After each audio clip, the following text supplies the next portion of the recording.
Hey everyone, James Azar here with the podcast.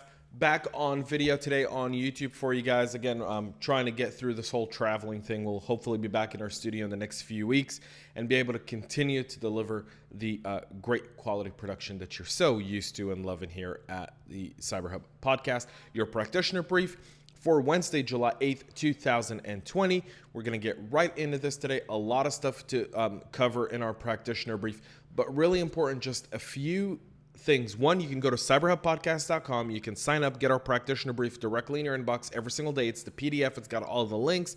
Every single story we talk about in a lot more detail. This podcast is only 5 minutes, folks. 5 minutes.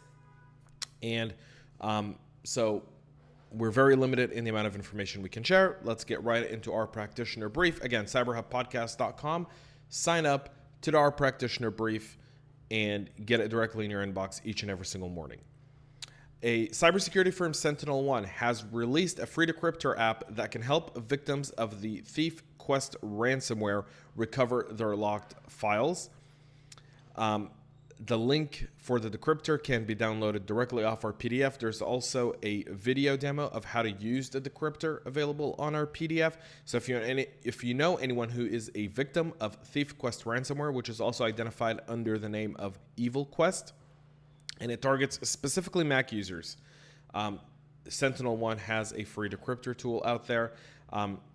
Also, Malwarebytes does note that in a published report yesterday that beside encrypting file, ThiefQuest can also infect other local files in a virus-like behavior, so additional cleanup may be necessary. Make sure you check your Macs extensively on that.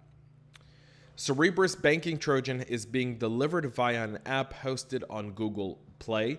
The malware as a service Cerberus, which is known for its remote access Trojan capabilities, as well as the functionality through which it logs keystrokes and steals credentials information from Google authenticators and SMS messages.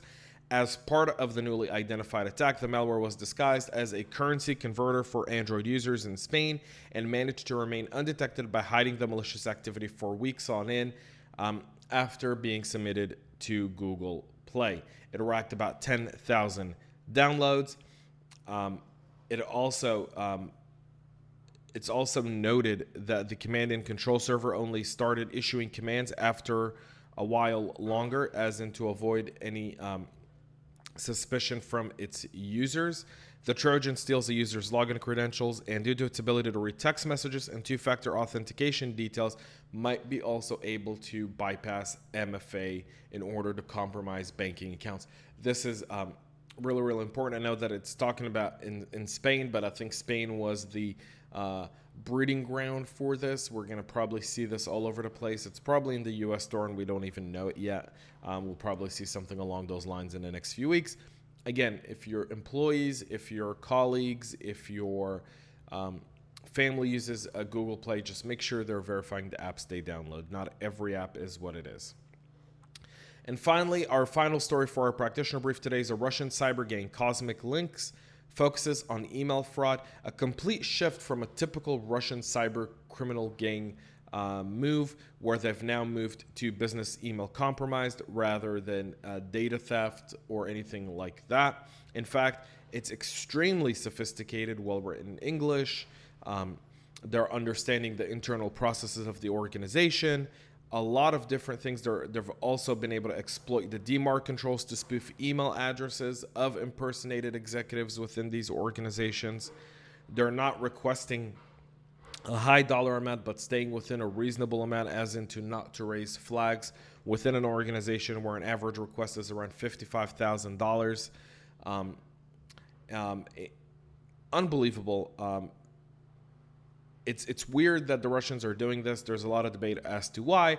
My personal 2 cents on this is Russia's been under sanctions. Their economy is extremely suffering. It's been crippled due to COVID-19 as well.